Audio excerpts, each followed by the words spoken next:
On va démarrer, on va commencer donc avec Jean-Luc. Jean-Luc qui s'occupe depuis maintenant un certain nombre d'années à la FNCCR des questions numériques.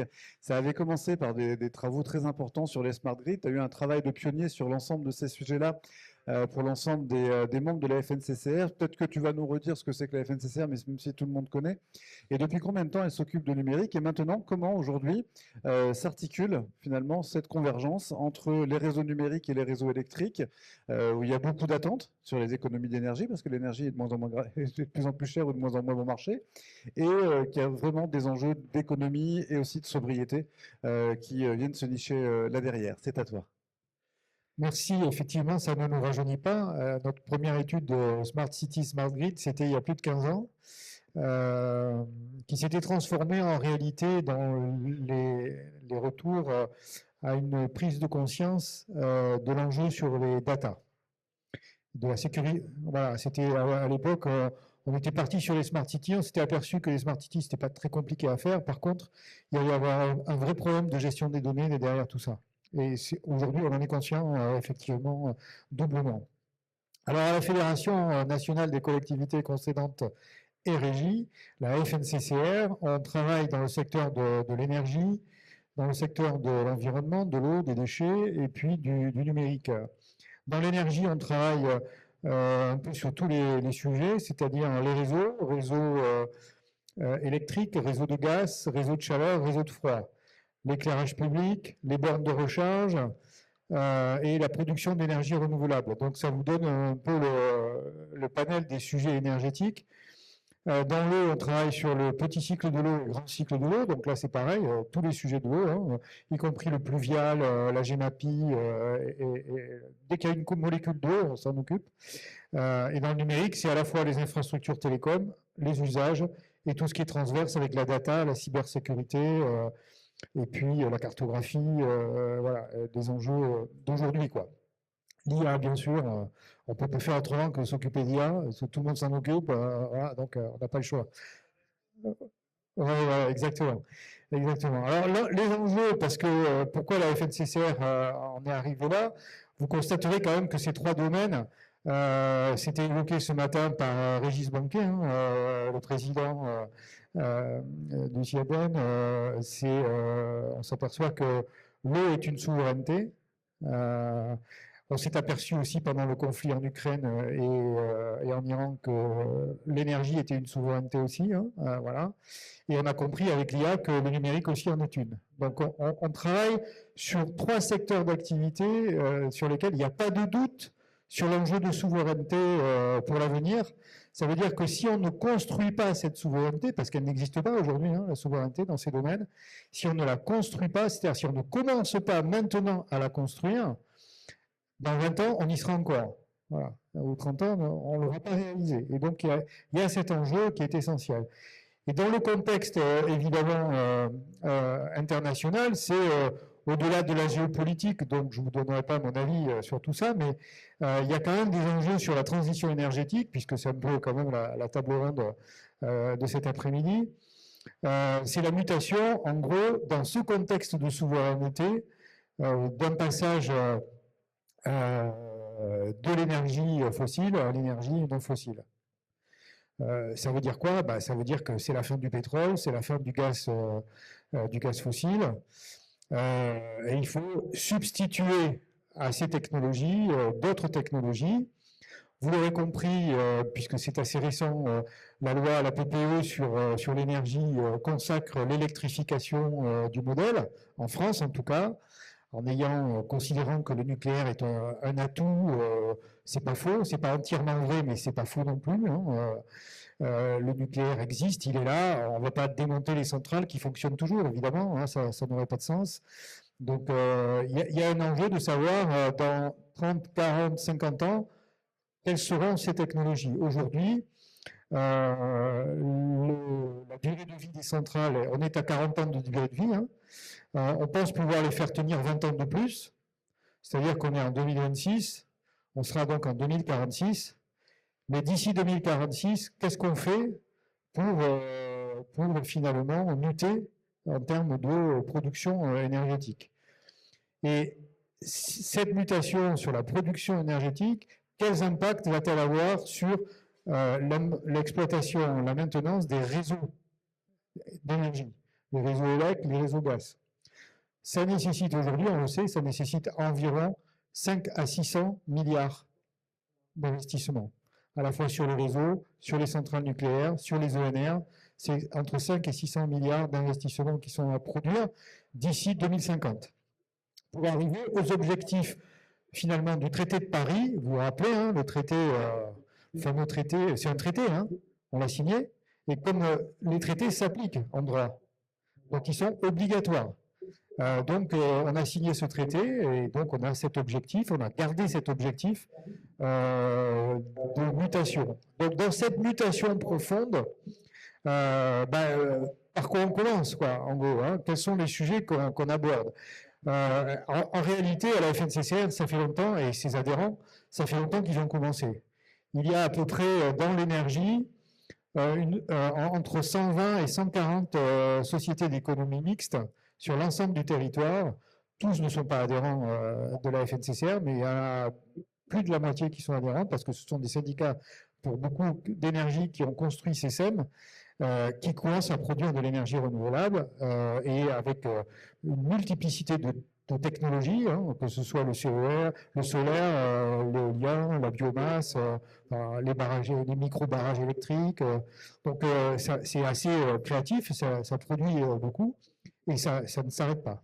Évidemment, il y a des opérateurs nationaux, dont je ne citerai pas le nom, qui essaient d'empêcher les collectivités d'investir dans ces projets, puisqu'on est dans une période où on est en lutte entre les énergies renouvelables et le nucléaire. Donc, vous voyez, des opérateurs nationaux qui travaillent sur le nucléaire, il n'y en a pas des milliers, hein, vous comprenez ce que je veux dire. Et on voit bien qu'ils essaient de bloquer tous les projets publics en matière de production d'énergie renouvelable, de différentes façons. Bon. Ça n'arrive pas. On arrive quand même à en faire, hein, malgré tout. Il y a le sujet de l'autoconsommation, qui est évidemment un sujet qui, celui-là, est quasiment imbloquable. Et je vais vous revenir parce que c'est aussi un projet que les collectivités portent pour leurs propres besoins. Quand il y a eu le conflit, plusieurs évolutions du marché de l'énergie, le tarif de l'électricité qui était lié au gaz a explosé. On n'a pas pu le réguler et donc les marchés, en fait, le prix de l'électricité est devenu tellement cher qu'il y a, par exemple, pour vous citer des exemples, des syndicats d'eau qui ont des grosses consommations d'eau parce qu'il y a des pompes de relevage, parce que voilà, il y a des grosses consommations énergétiques. Eh bien, ils ont eu des factures multipliées par 3, par 4, par 5, qui se chiffraient en millions d'euros. Donc, ça peut pas durer, quoi. Hein, c'est pas possible. Hein. Donc, ça invite évidemment les collectivités à être de plus en plus autonomes en matière de production d'énergie, de manière à produire sa propre énergie. Et il se trouve que les syndicats d'eau ont quelquefois des mètres carrés disponibles, la possibilité d'investir effectivement et de produire en partie leur énergie nécessaire. Donc, on voit bien que là, dans un contexte international, national, avec ces vicissitudes, et puis les acteurs que sont les collectivités dans les territoires, que ce secteur énergétique se développe. Ce qui est un impensé de la loi PPE de l'État concernant l'énergie, c'est on a bien compris on partait vers l'électrification, on a bien compris qu'il fallait supprimer le gaz. Alors nous, on n'est pas d'accord à la FNCCR de supprimer le gaz. On pense que le biométhane a sa fonction et qu'il y a un mixte énergétique peut être produit en France et utilisé, notamment pour l'industrie. Hein. Le biométhane peut servir à l'industrie aussi, l'hydrogène aussi, pour une petite partie. Donc, il faut trouver le dosage dans chacune de ces technologies, le dosage pertinent. Mais supprimer tout, ça n'aurait pas de sens, quoi. Voilà. Donc, le réseau gaz a son utilité. Donc, on ne le supprime pas, contrairement à ce que dit la PPE. Et puis, il y a un enjeu des économies d'énergie. Parce que la première production d'énergie, c'est celle qu'on économise. On dit toujours ce slogan, mais c'est la réalité quand même. Hein. Et donc, à la FNCCR, on a déjà, ça fait maintenant presque 7-8 ans qu'on a lancé, par exemple, le programme ACTE. Programme ACTE qui est un programme qui accompagne les collectivités à faire un petit peu d'ingénierie et d'analyse sur comment je vais rendre nos bâtiments publics plus économes en énergie. Voilà, donc faire des études, quoi, en gros, hein, c'est de l'analyse. Et après, on pense qu'une fois que les collectivités ont fait l'analyse, donc c'est un programme C2E hein, qui est financé par les opérateurs. En fait, les C2E, la mécanique, c'est les opérateurs qui financent ces projets. Et donc, on a déjà de très très bons retours. C'est un programme qui marche très très bien, qui invite considérablement les collectivités à faire des investissements ensuite en matière d'économie d'énergie, en pilotage de gestion des bâtiments, mais aussi en isolation. Voilà. Bon. Donc, c'est un programme acté qui fonctionne plutôt bien, qui normalement est en passe d'être renouvelé. Donc, pour la FNCCR, on a un projet de renouvellement à 300 millions pour récupérer à nouveau 300 millions à distribuer aux collectivités territoriales pour continuer d'accompagner ces collectivités dans ce domaine. Et puis, on voit apparaître dans les projets actés beaucoup de pilotage d'éclairage public, pilotage de gestion des bâtiments. Voilà, c'est un peu nouveau ça. Et on se dit, tiens, bah, ça serait bien qu'effectivement tout ça, ça permette de financer ce pilotage à minima, ou que le fonds vert, ce fameux fonds vert qui diminue au fur et à mesure que les restrictions budgétaires sont compliquées, mais qui sont réelles. Il y en a encore dans le fonds vert, hein, mais je ne sais pas si ça va durer longtemps. Mais on pense que ça devrait être éligible. Alors, on essaie de convaincre l'État pour que tous les systèmes numériques qui accompagnent la transition énergétique puissent être intégrés dans le fonds vert. Ça a toute sa pertinence, quoi. Bon. D'autant que ces peanuts en pourcentage d'investissement, c'est pas grand-chose, hein, objectivement. Voilà, donc on travaille effectivement dans l'articulation entre le numérique et l'énergie. C'est un sujet important. On l'a illustré l'an dernier, comme c'était évoqué ce matin par la Banque des Territoires, à travers l'Observatoire des TCD, hein, où on a pu analyser le cas de la gestion des bâtiments, justement.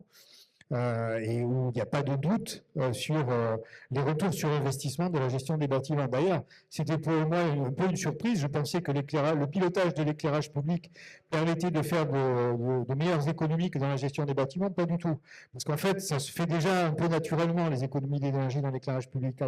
Alors que dans les bâtiments, c'était un peu un impensé.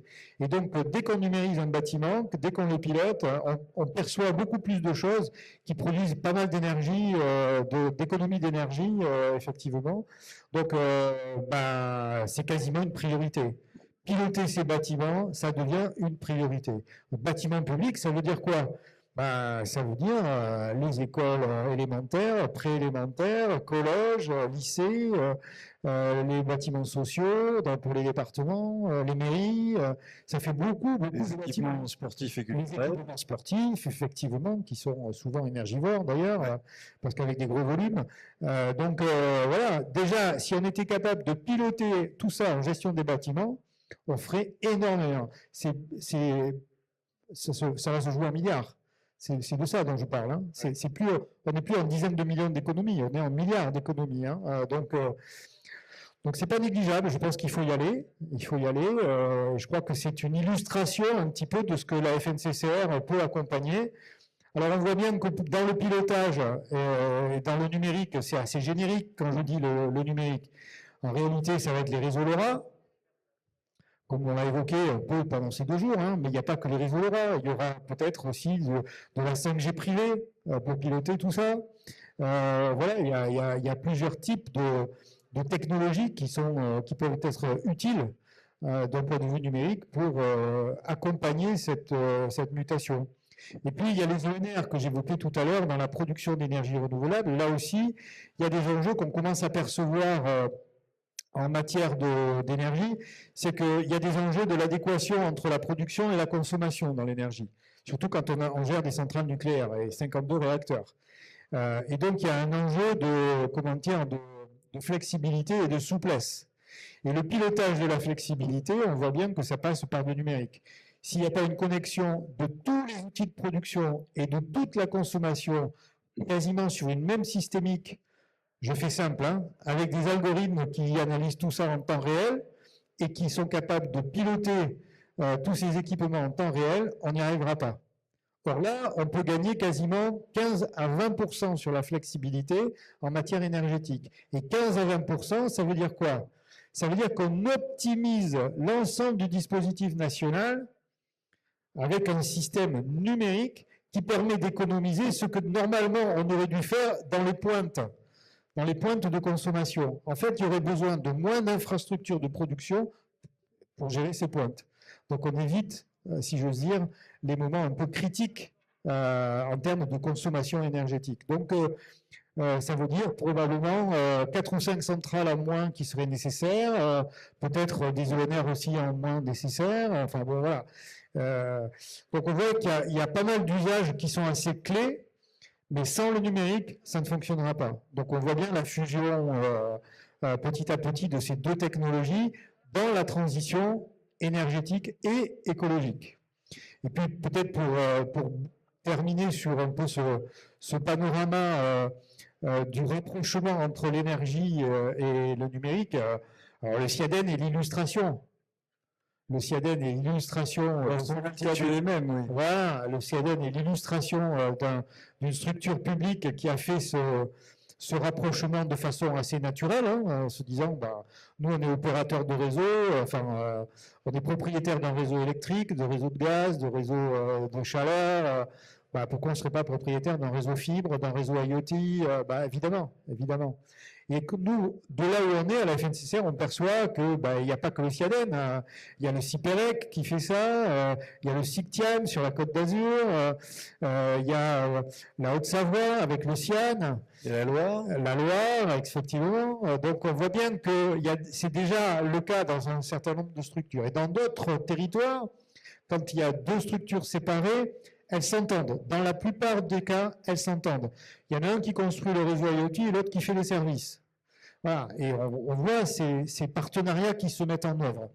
Et je pense que voilà, c'est l'avenir et c'est un peu notre travail à nous de mettre du lien dans des structures qui ne sont pas pilotées politiquement par des mêmes acteurs, mais qui vont avoir les mêmes objectifs. Voilà. Et c'est un peu le rôle qu'on s'assigne à la FNCCR, à la fois sur le plan technique, mais aussi surtout sur le plan on va dire, politique, mais au sens propre du terme, de coordonner les acteurs et les faiseurs, quoi, en fait, les développeurs, de manière à ce qu'ils s'entendent pour les territoires.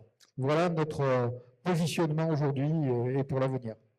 Merci beaucoup Jean-Luc. On peut applaudir Jean-Luc qui nous aide à avoir la big picture, comme on dit, c'est-à-dire que c'est un peu comme ce matin, Régis qui nous disait, qui nous faisait comprendre que l'urgence, elle était déjà là, à s'organiser avec des pouvoirs et des contre-pouvoirs qui s'exercent, où on dit le nucléaire, enfin le nucléaire, il faut quand même de l'uranium et il ne pousse pas chez nous. On a une fragilité, puis on sait qu'il y a un certain nombre de réseaux, notamment le réseau de très haute tension qui commence à être saturé, donc qui ne permet pas, alors est-ce que c'est de la bonne foi, j'en sais rien, mais forcément d'accueillir les unités d'autoproduction. Ça, c'est un autre sujet. Oui, c'est un autre sujet parce que c'est un sujet d'actualité. On a évoqué ça au dernier conseil d'administration. C'est pas un tabou, c'est pas un secret non plus. On a abordé le sujet des raccordements des data centers sur le réseau électrique. Certains sont raccordables sur le réseau de distribution, d'autres sur le réseau de transport. Évidemment, il y a une nouvelle loi qui vient de passer qui permet de mettre ces raccordements en priorité, mais la réalité, c'est que le réseau est saturé. Le réseau de transport, comme le réseau de distribution, est saturé. Ça, évidemment, les opérateurs ne le disent pas à tous les politiques qui se disent que ça va être vite fait de mettre en place quasiment des milliards de data centers pour faire de l'IA. Ben non, ça ne va pas se faire aussi simple que ça. Aujourd'hui, il y a plus de 30 postes sources en liste d'attente, qui ne sont pas livrés, donc qui n'ont pas été produits et qui ne peuvent pas être installés ni par Enedis ni par RTE. Les postes sources, c'est les gros transformateurs que vous avez dans les villes qui permettent de passer de la haute tension au réseau de distribution. Bon. Ces postes sources, ils sont nécessaires pour alimenter probablement les plus gros data centers. Il leur faut un poste source quasiment. Eh bien aujourd'hui, il n'y en a pas. Voilà. Donc c'est pas si simple que ça, et tout ce qu'on nous raconte tous les jours sur l'évidence et la fluidité de la mise en œuvre de l'IA au quotidien, parce que l'IA consomme énormément d'énergie, voilà. Et donc je pense que les grands opérateurs de l'IA vont être rattrapés, si j'ose dire, par l'analyse des coûts énergétique au final dans leur modèle économique. Ça, on le voit venir très très vite. Voilà, c'est très très simple de faire une requête, mais quand on va s'apercevoir qu'à chaque requête, ça coûte 1 euro, 2 euros, on les fera moins, ces requêtes. Voilà. À suivre de près. Tu le disais, les syndicats d'énergie et d'électricité les syndicats du numérique s'entendent plutôt bien. Alors, on va faire un tour du côté du Val-de-Loire avant ensuite d'aller à Aix en Provence, puis à Béziers, plus près d'ici, avec Aurélie Blassier et Pascal qui est à distance, qui représentent respectivement donc Val-de-Loire numérique pour Aurélie et le CIEL, bon, ça je vais le dire en entier, le syndicat d'énergie d'Indre-et-Loire, tout simplement. Tout à fait, c'est ça. On vous écoute. Alors, non, c'est pas celui-là. Qu'est-ce que... Bon. J'arrive, les copains. J'avais inversé. Voilà, là on est chez vous. Je vais peut-être juste démarrer pour consiste assez classiquement à déployer un réseau d'initiatives publiques LoRa, un réseau qui est destiné à être mutualisé entre les différentes collectivités du territoire. Et puis avec ça, le déploiement d'une offre de services, d'un catalogue de services de connectivité avec de la remontée de données, de la data visualisation pour les collectivités qui souhaitent faire remonter les données de leurs objets. Et puis, il y a aussi tout un volet acculturation et accompagnement des collectivités qui voudraient se lancer dans ce type de projet. Et donc, c'est dans ce cadre-là qu'on a effectivement initié un partenariat avec le syndicat d'énergie. Juste avant, je vous fais juste un petit point rapide sur l'état du projet. C'est la slide suivante. Donc, à ce jour, effectivement, notre objectif, notre ambition, c'est de déployer un peu moins de 600 gateways sur l'ensemble du territoire, donc avec un projet qui est chiffré aux alentours de 2,3 millions d'euros. Donc, on a le soutien sur l'investissement de nos membres, la région Centre, les départements d'Indre-et-Loire et de Loir-et-Cher, les EPCI, et puis on vient d'obtenir le soutien du FEDER, donc on est plutôt content. On est content de cette bonne nouvelle. Donc, dans notre modèle d'intervention, effectivement, les EPCI s'engagent à cofinancer l'investissement et le déploiement du LoRa. C'est pour ça que vous voyez sur cette carte, en fait, les EPCI qui ont débuté, qui ont amorcé le projet avec nous et sur lesquels nous sommes en train de déployer. Donc là, on a à peu près 70 gateways qui sont ou déployés ou étudiés, donc en cours de déploiement. On a 5 cases d'usage opérationnel et à peu près encore 2000 objets. Essentiellement, ce sont des compteurs d'eau. Et malgré tout, les horloges connectées sont le deuxième cas d'usage avec un peu plus de 300, on va voir sur la partie du ciel.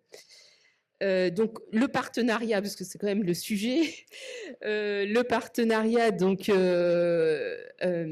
a été initié finalement au moment où nous on a commencé à réfléchir au sujet au sein de Val-de-Loire numérique, et quand on a travaillé notre schéma directeur, en fait on a discuté avec les différents acteurs du territoire et notamment le syndicat d'énergie, et on a vu qu'il y avait une certaine convergence et d'ambition et de projets autour de l'objet connecté. Ce qui fait qu'on a convenu ensemble d'une expérimentation qui était plutôt une expérimentation à grande échelle finalement, puisqu'elle s'est portée sur une communauté de communes en intégralité, la communauté de communes de Chinon-Vienne-et-Loire, sur laquelle nous, on a déployé donc, la couverture LoRa, 23 gateways sur l'ensemble de la communauté de communes. Et puis, côté syndicat d'énergie, le déploiement d'horloges connectées dans les armoires d'éclairage public. Et puis, on a mis en place les flux opérationnels vers les outils choisis par le syndicat d'énergie. Mais ce projet, ce partenariat, il s'intègre dans une ambition beaucoup plus globale du syndicat d'énergie autour de la gestion de l'éclairage public. Et je pense que Pascal, il va en parler beaucoup mieux que moi. Mais c'est important, effectivement, de voir que c'est une partie de l'ensemble de l'ambition du ciel en matière d'éclairage public et d'économie d'énergie. Merci beaucoup Aurélie. Pascal, c'est à toi pour rentrer un peu plus dans le détail du projet, de la partie Ciel, justement, qui est venu finalement chercher Val-de-Loire Numérique pour coopérer sur le déploiement de cette infrastructure numérique, hein, qui est le métier de Val-de-Loire Numérique, mais au service de ton projet énergétique. Donc, nous, le travail de départ, c'est qu'on avait un besoin. On voit l'avenir. On voit l'avenir dans le gain, justement, énergétique, améliorer l'utilisation du patrimoine. Pour donner un ordre d'idée, quand il y a une panne, notamment là en ce moment en été, il n'y a pas d'allumage, puisque les coupures, le lever et coucher du soleil se fait en dehors des plages d'allumage. Donc, ce qui fait qu'on s'aperçoit de cette panne à la rentrée quand tout va se rallumer, suite au changement d'horaire. Donc, l'intérêt d'avoir un territoire connecté, c'est déjà améliorer déjà l'efficience, c'est-à-dire agir avant que quelqu'un s'en aperçoive quasiment, quoi. Donc, nous, on avait un besoin de développement de notre, on va dire, de notre technologie, de notre efficience liée à notre éclairage public. Et en fait, finalement, c'est une convergence entre nous et les SMO. Les SMO ont une compétence, nous, on a une autre compétence, et on les fusionne finalement pour arriver à quelque chose plus efficace, quoi. Nous, pour nos entreprises, c'est quand même un gain au-delà de la rénovation qui est la base, comme l'a dit Jean-Luc. C'est la base, c'est d'abord rénover, c'est faire des économies. Les premières économies, elles sont là. Mais ce qu'il y a derrière, c'est que on gagne du temps. Si on dépasse le bon véhicule au bon endroit au bon moment, c'est quand même plus efficace. Donc l'intérêt, c'est de remonter des informations le plus vite possible, de façon à agir le plus vite possible aussi. Tu es sur quel slide sur l'écran? Est-ce que tu les vois pas? Attends, je vais te monter un petit peu. Voilà, c'est ça, là, je suis dessus, moi j'ai mis la même de mon côté. Donc en fait, on voit sur la slide à l'écran là, donc nous c'est les outils, en fait finalement c'est les outils en bleu qu'on a récupérés, donc on a donc les points lumineux, on a les armoires électriques, donc il nous fallait un réseau de communication. Donc le réseau de communication, c'est fourni justement par le SMO Val-de-Loire, avec toujours l'intérêt, c'est que on voit actuellement, on a des soucis actuellement en Indre-et-Loire, on a des soucis de liaison avec des opérateurs. Il y a carrément des communes qui sont depuis 4-5 jours qui n'ont plus de réseau téléphonique, plus d'informatique, peu de téléphonique, c'est en panne. Nous, l'intérêt d'un opérateur de proximité, je ne vais pas dire un petit opérateur, mais on reste au niveau local. Donc, ça permet d'avoir une réactivité, d'avoir une petite structure qui nous permet d'être autonome par rapport à des gros opérateurs et rester 5-6 jours dans le noir sans vision. Donc là, on voit, nous, dans les réseaux de communication, donc on a l'opérateur local, fournisseur réseau, c'est le SMO, ou l'opérateur télécom qui peut être dans certains endroits où on n'aura pas les antennes LoRa, on peut passer en GSM ou autre application. Et toutes ces informations nous remontent sur un superviseur. Donc ce superviseur, après, on fait ce qu'on veut, on peut analyser les données comme on veut, on peut estimer des choses, faire des remontées d'énergie, des bilans énergétiques, des surconsommations, des sous-consommations. Donc c'est vraiment l'idée de départ, c'est vraiment avoir de la donnée. Donc sur la slide d'après. Donc là c'est un exemple. Hein. Donc ce qu'on récupère, c'est des courbes de fonctionnement. Donc ça permet de voir la courbe qui monte en bleu en haut à gauche, c'est la courbe de cumulée qu'on récupère du Linky. Donc on voit bien que ça fonctionne de façon linéaire à peu près. On a les mouvements d'enclenchement, les contacts de pilotage. On a les consommations en violet qui sont les consommations instantanées. Donc on voit qu'on a des pics, on a des baisses. Donc ça permet de détecter des consommations, des surconsommations. Ça, c'est le point. Donc tout ça sans se déplacer. Donc l'intérêt, c'est pas d'envoyer quelqu'un avec une pince ampère-métrique, dire est-ce que ça fonctionne? On le voit. Donc ça permet, si quelqu'un a un luminaire qui tombe en panne, ça fait baisser la conso, on peut aller, on n'a plus qu'à chercher ou à envoyer une équipe pour dire sur ce secteur-là, il y a une panne. À droite, vous avez le pilotage à distance, ça permet de modifier les horaires à distance pour un événement. Alors quand vous déplacez une équipe avec, souvent c'est des binômes avec une nacelle pour aller programmer une horloge pour le 14 juillet, ou pour couper à 22h, allumer à 23h, vous voyez le gain énergétique, c'est pas le lien électrique, c'est une équipe, c'est un transport, c'est du temps, quoi. C'est vraiment un coût pour une entreprise, pour nos entreprises de maintenance, qui est très important. En bas à gauche, vous avez l'état des pannes.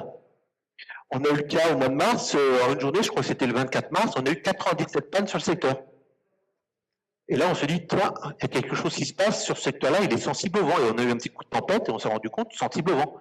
Donc, on en revient à la sensibilité des installations vieillissantes. Donc, ça permet de détecter des installations vieillissantes en disant, oh, on va peut-être s'axer sur ce secteur-là qui est sensible. Et enfin, la dernière chose, en bas à droite, la base de données, ben là, on a des données, quoi. On a le patrimoine qui est rentré, on peut analyser le patrimoine. Est-ce que la consommation est en cohérence avec l'abonnement sur le Linky? On peut calculer les taux de panne. Donc, on peut voir les secteurs les plus sensibles. Donc, on voit, voilà, ça, c'est vraiment les données qu'on peut remonter grâce au logiciel qu'on a fait le choix, c'est celui-là. Donc voilà, tac. Donc, en fait, l'idée, c'est vraiment de récupérer le maximum de data. Et c'est pour ça qu'on s'appuie sur le partenariat SMO Val-de-Loire. Et bon, ce qui a été dit bien avant, c'est que moi, je viens plutôt de l'assainissement, j'avais une formation de technicien. Et on se rend compte, que ce soit de l'eau potable, que ce soit de l'éclairage public, que ce soit comme les bâtiments, l'intérêt, c'est d'avoir de l'activité pour remonter les informations, quoi, et optimiser les installations. Donc là, hop. Je vais peut-être. Donc on a tout. Oui, Aurélie. Je voulais peut-être, Pascal, si tu permets, je conclus juste. Merci beaucoup, Pascal. Je conclus juste avec les perspectives, notre intervention, effectivement, donc fort de cette expérience plutôt réussie en Chinonais. Donc l'idée, c'est de passer à l'échelle sur les autres secteurs du territoire d'Indre-et-Loire. Donc au fur et à mesure du déploiement LoRa qui va être porté par Val-de-Loire Numérique, le syndicat d'énergie va déployer des horloges connectées partout où il le peut. Donc voilà, c'est un partenariat qui est destiné à durer et à se renforcer dans le temps. Et puis on a un autre aspect qui pourrait faire l'objet d'un partenariat, c'est la gestion bâtimentaire. Puisque le ciel intervient notamment avec des notions de groupement de commandes au service des communes d'Indre-et-Loire en matière d'énergie. Et la gestion de l'énergie et les économies d'énergie dans les bâtiments, c'est un sujet commun sur lequel on pourrait travailler ensemble à l'avenir pour proposer des solutions communes. Voilà, donc il y a plein de perspectives ensemble. Merci, je vous propose d'applaudir le binôme Val-de-Loire Numérique et Ciel. Alors, Vincent Ferrini, est-ce que tu as un appui, toi, comme ça, au niveau départemental, ou est-ce que Aix-en-Provence doit se débrouiller un peu tout seul pour l'instant? Comment ça se passe dans les Bouches-du-Rhône? J'ai pas su. Oui, ça marche. Oui, ça marche. Bonjour, donc du coup, je suis Vincent Ferrini, chargé de mission à Aix-en-Provence. Donc nous, au niveau d'Aix-en-Provence, on a commencé la Smart City en 2015, où on avait commencé à déployer en fait un réseau LoRa avec Cisco, donc du coup qui était un premier partenaire. On a pu tester du coup différentes solutions, et ce qui nous a permis de voir un petit peu comment on allait mettre en place différents cas d'usage sur la collectivité. À partir de là, du coup, j'ai dû rencontrer les 64 directions et voir un petit peu ce qui allait être fait sur la ville. On s'est vite rendu compte qu'il fallait mettre en place en fait un partenariat entre les services et créer un binôme entre l'équipe informatique et les services métiers, et surtout pas prendre le lead dessus. Voilà, c'était pas du tout l'enjeu, et ce partenariat, ce binôme est très important, parce que sans ça, les projets ont du mal à avancer. Il ne faut pas qu'il y ait de réticence, notamment au niveau des services. Donc on a fait le choix au niveau d'Aix-en-Provence d'être propriétaire de notre propre infrastructure. Donc du coup, on a mis un réseau LoRa propriétaire à la ville, avec un data lake, un hyperviseur, et maintenant connecté à un LLM, voilà, pour pouvoir interroger les données de notre base. Moi, par rapport aujourd'hui à mon intervention, c'était surtout pour permettre de partager avec les autres collectivités et dire voilà, il y a déjà donc par rapport au réseau LoRa qui a été mis en place, on avait auparavant installé des capteurs, mais en fait il existe aussi des sources de données que vous pouvez retrouver du coup gratuitement en interrogeant les API d'Enedis et de GRDF pour optimiser finalement les abonnements et les données qui sont déjà fournies par ces sociétés.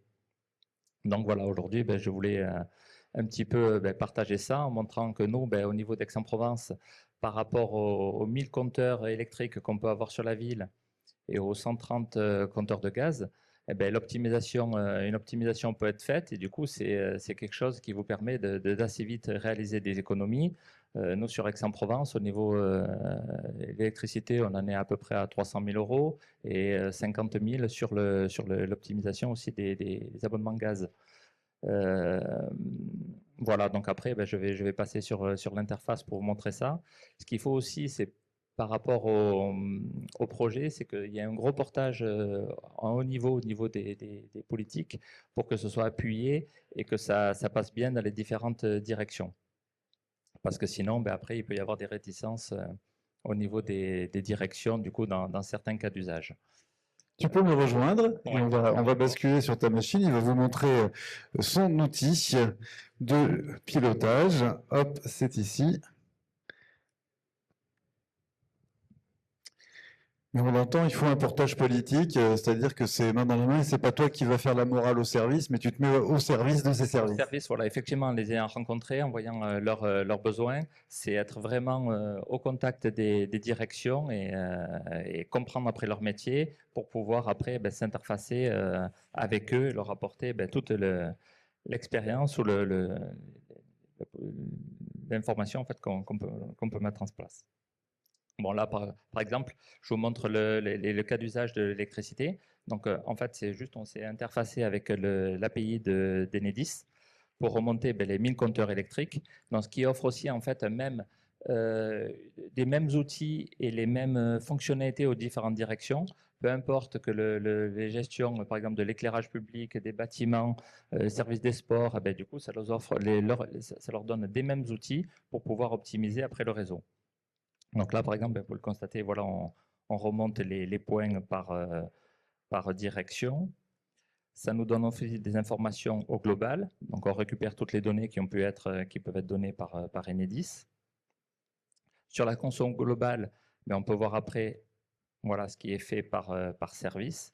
Et ensuite, optimiser, dire par exemple, comme on disait tout à l'heure, au niveau des bâtiments communaux, c'est les bâtiments culturels, vous le voyez, qui consomment le plus, et après travailler peut-être sur la gestion électrique dans ces bâtiments-là.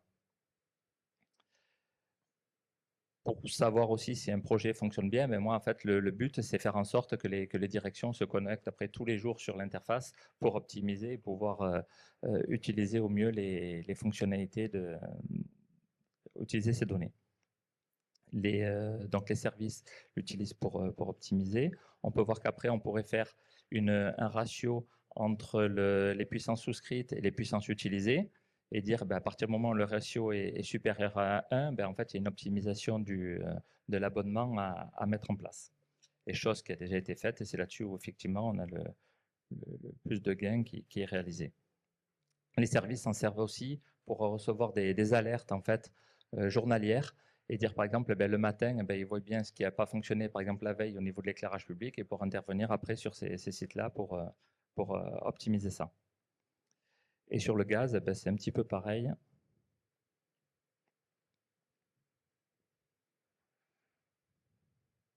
Et ça, toutes ces données, ce sont des choses que tu es capable de modéliser, de transmettre aux services pour leur exploitation du quotidien. C'est-à-dire que cet outil-là, il est partagé en interservices, mais c'est toi qui le gères. Ouais, exactement. Donc là, en fait, on leur a mis à disposition toutes les données qui étaient récupérées sur les interfaces de GRDF et Enedis. Donc là, maintenant, après les services métiers, ils se connectent exactement sur cet hyperviseur. Alors, ça dépend pour certains services, ça sera un hyperviseur ou un superviseur, selon les cas d'usage. Et là, effectivement, donc, ils se connectent dessus et ça leur permet de voir un petit peu où en est leur réseau et optimiser en fonction. Donc, l'éclairage public est vraiment un gros consommateur, mais après, on a la gestion des chaudières pour les flux piétons. Après, il y a plein de cas d'usage où ils se connectent aussi sur cette interface. Et en fait, ce que l'interface permet aussi, c'est à terme permettre aux élus de pouvoir, à partir donc ça, c'est la nouvelle version, à partir d'une simple prompt, en fait, pouvoir permettre aux élus d'interroger et pouvoir construire en fait le dashboard en fonction de leurs questions. Par exemple, s'ils veulent savoir, donne-moi, je sais pas moi, les compteurs électriques qui ne consomment pas, et du coup, ça leur construit en fait les compteurs électriques.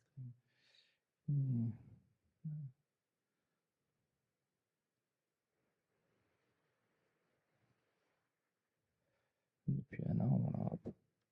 Pas facile avec une main. Et du coup, voilà, ça permet effectivement de pouvoir répondre après comment ça s'appelle, aux différents interlocuteurs pour que l'interface en fait s'adapte en fonction des différentes personnes qui peuvent se connecter après au dashboard, selon si c'est des techniciens, des directeurs ou des élus.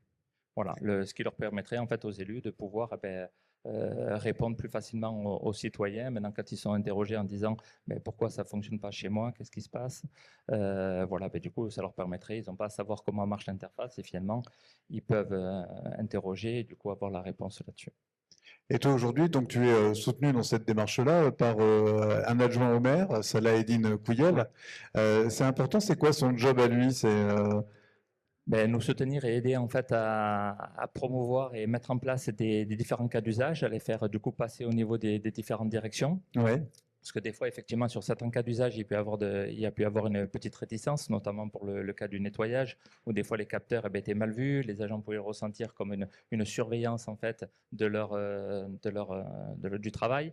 Et du coup, voilà, ça permet du coup avec le temps que je passe après avec les directions, de leur dire voilà, finalement, ça va vous aider pour optimiser les passages dans la ville et le portage des élus aide aussi à le faire passer au niveau des autres directions, parce que dans notre direction, on peut avoir du coup des contrôles de gestion, d'autres personnes après qui vérifient ou des économes de flux du coup qui ont cette fonctionnalité. Donc du coup l'outil au départ était peut-être un petit peu ils avaient l'impression que ça venait en doublon et maintenant en fait ils l'utilisent, ils se connectent dessus et du coup ça permet d'optimiser et ils m'envoient des messages en disant bon c'est bien, on a pu retrouver du coup des compteurs qui fonctionnaient pas et mieux connaître en fait l'utilisation de notre patrimoine. Super, merci beaucoup, merci Vincent, on t'applaudit. Oui, le portage politique, voilà, Jean-Luc on a dit un mot, hein, c'est-à-dire qu'à un moment donné, c'est une affaire d'élus, c'est une affaire de projet de territoire qui fait qu'à un moment donné, tout le monde va s'y mettre et tout le monde va embrayer.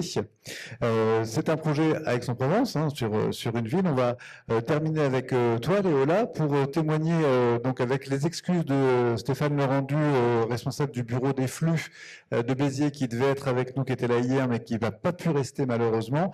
Et comme c'est voilà, Léola qui anime et développe la plateforme sur laquelle repose le bureau des flux de Béziers, eh bien c'est Léola qui va nous faire le plaisir de nous raconter l'histoire. Et comment ça marche? Moi, c'est la première fois que j'entends parler d'un bureau des flux dans une collectivité. Et en fait, je m'aperçois qu'on est en train, depuis hier matin, on ne parle que de flux. On parle d'eau, on parle d'électricité, on parle de données, et que je trouvais ça assez magique comme expression et peut-être une source d'inspiration pour les autres territoires. Eh bien, merci Sébastien. Effectivement, je me dois d'excuser du coup Stéphane Lerendu et Jessica Allo-Oren qui devaient être parmi nous aujourd'hui pour la table ronde, mais ils ont eu un empêchement. Donc, j'ai la lourde tâche de porter leur voix aujourd'hui et de porter leur projet. Pour revenir très rapidement sur qui nous sommes, parce que le sujet est vraiment autour de Béziers, mais simplement en quelques mots. Donc, Synox, on est éditeur de plateforme IoT, plateforme qu'on développe depuis 10 ans. On est des locaux, hein, on est sur Montpellier, pas très loin d'ici. On accompagne des collectivités de toute taille, des syndicats d'énergie, des intercommunalités, des métropoles, EPCI, etc., etc. Et également des communes de grande taille, de taille moyenne et des petites. Comment s'est passé ce partenariat avec Béziers? On les accompagne depuis avril 2022. Et les sujets des flux et de l'énergie, en fait, ont toujours été au cœur de leur problématique, puisqu'en avril 2022, en fait, quand on a commencé à les accompagner, c'était sur les sujets d'éclairage public connecté. Donc, on a travaillé sur ces sujets-là avec eux pendant presque 2 ans. Et ensuite, ils ont publié un marché de passage à l'échelle pour la généralisation des cas d'usage. Et ils nous ont fait le plaisir de continuer avec nous. Donc, ils ont installé leur propre infrastructure LoRaWAN. La partie LNS également est un open source. Et donc, ils ont la plateforme IoT, la suite IoT Synox. Et tout ça est hébergé chez eux on-premise. Donc, comme quoi, même les collectivités de taille moyenne peuvent s'investir sur ces sujets.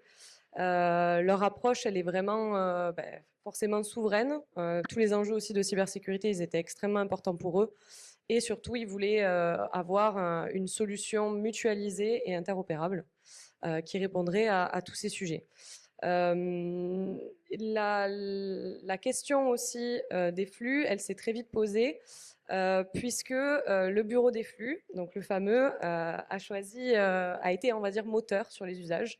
On travaille avec tous les services en fait de la collectivité, mais il se trouve que le bureau des flux était très demandeur, notamment avec Stéphane Lerendu, qui était très intéressé par ces sujets. En fait, il a posé la question aux autres services en disant moi j'aimerais pouvoir voir les données d'énergie multifluides.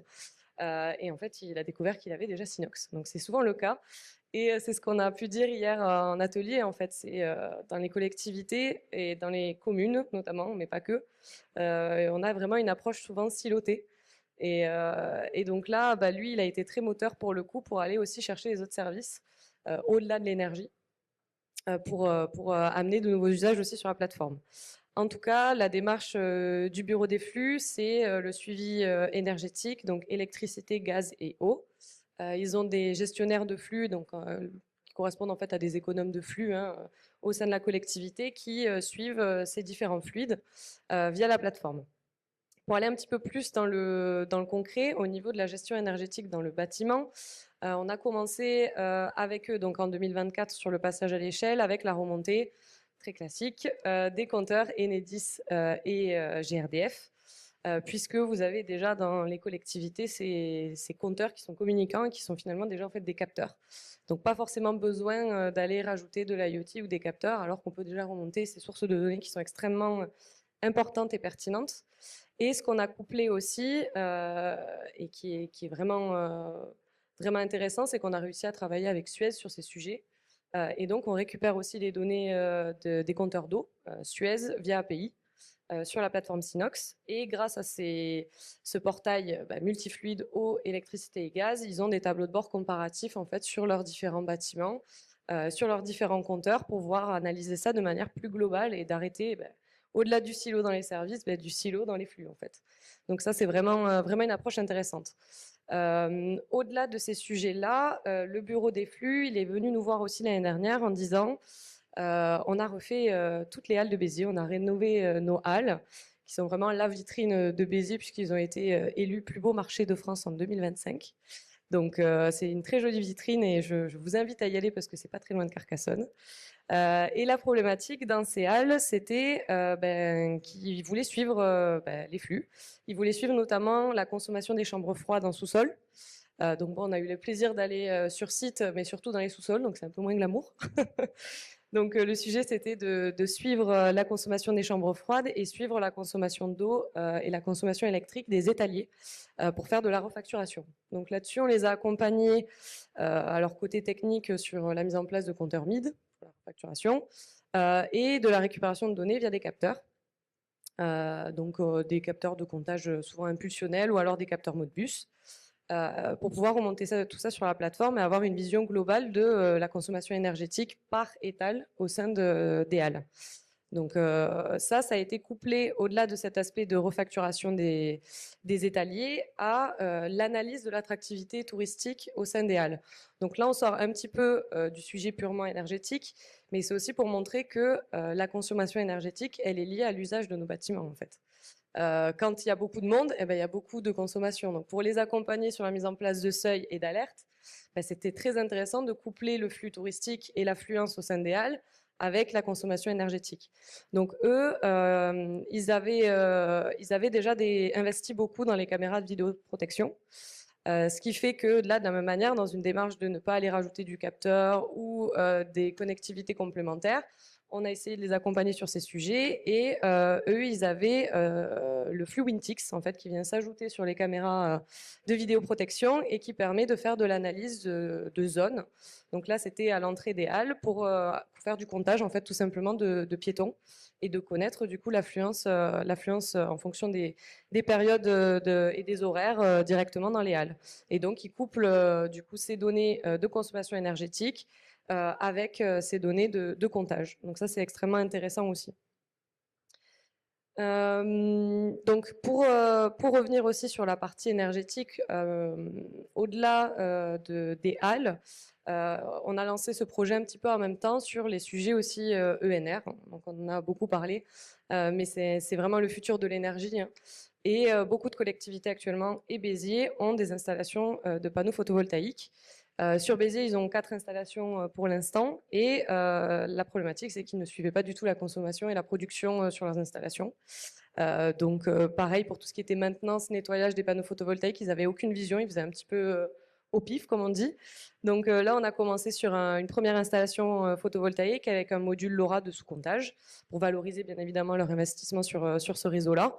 Et l'idée après, c'est d'aller déployer à l'échelle. Et ensuite, eux, ils ont aussi leur stratégie d'aller déployer de plus en plus de panneaux photovoltaïques, que ce soit sur des parkings, sur des bâtiments municipaux, etc. Donc voilà, les perspectives finalement elles sont multiples. Ils ont évidemment le support politique et la volonté aussi d'aller sur ces sujets-là. Donc ils ont cette volonté de passage à l'échelle sur tous leurs bâtiments. Les halles faisant un peu office de showroom, on va dire, pour aller sur les autres bâtiments puisque ça fonctionne et on a des très bons retours sur le sujet.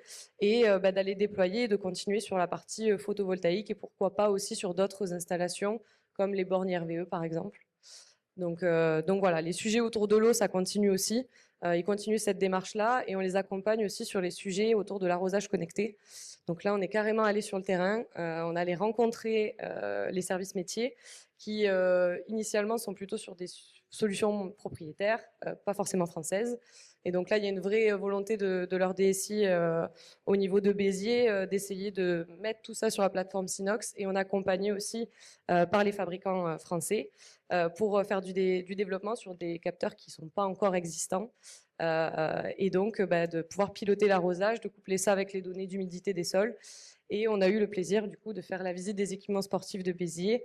Ils sont très portés sur le rugby. Donc voilà, on est allé au stade de Raoul Barrière. On a visité aussi le plateau des Poètes, qui est un très très beau parc en fait. Et donc on a travaillé sur ces sujets-là avec les services espace vert. Voilà, donc ça c'est les perspectives, c'est en cours. Merci Léola, on t'applaudit. Jean-Luc, les prochains rendez-vous de la FNCCR autour de ces questions d'IoT, ce qu'il faut suivre dans l'actualité de la fédération? Alors, il y en a. D'abord, on fait un forum. Il y a plusieurs. Il y a les Smart City Tours. Oui. Le prochain Smart City Tour, c'est à Amiens. C'est en septembre. Où on fera. C'est un événement un peu comme ici, quoi. Hein. Ça ressemble un petit peu à ce type d'événement et on mobilise les acteurs locaux dans cette perspective de valorisation des projets d'objets connectés. Donc, c'est un élément important.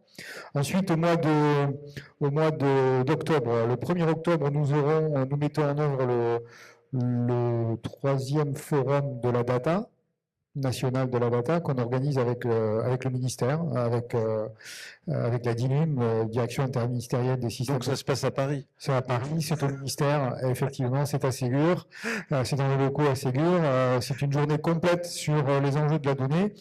On l'a évoqué, hein, d'ailleurs, j'ai évoqué l'enjeu de la donnée, mais je vois que dans les cas qui ont été présentés, c'est l'illustration aussi de la nécessité de maîtriser les données dans les collectivités territoriales. Et nous, on préconise, c'est l'occasion pour moi de faire aussi quand même un petit peu le pitch de ce qu'on préconise dans la data, c'est la création probablement d'un service, d'une compétence pour les collectivités territoriales de gestion des données, qui permettrait de clarifier juridiquement et financièrement qui fait quoi et qui finance quoi dans cette gestion des données. Et je pense que ça, c'est vraiment une des clés probablement pour l'avenir. Ça fait 10 ans qu'on préconise ce scénario et je pense que plus ça va, plus on en est convaincu, quoi, hein, vraiment de cet enjeu. Donc ça, c'est vraiment important. Et puis le congrès de la FNCCR, alors c'est pas pour tout de suite, mais ça sera pour septembre 2027. Il aura lieu donc en septembre 2027 à Angers. Vous êtes évidemment tous invités à venir participer au lieu des Smart City. Exactement. Hein, et donc ce congrès qui aura lieu sur 3 jours, c'est un congrès triannuel. C'est évidemment l'événement de la FNCCR par excellence, hein, et voilà, qui aura lieu donc au mois de septembre 2027. Merci beaucoup. Je vous invite à applaudir nos amis que je vais inviter à...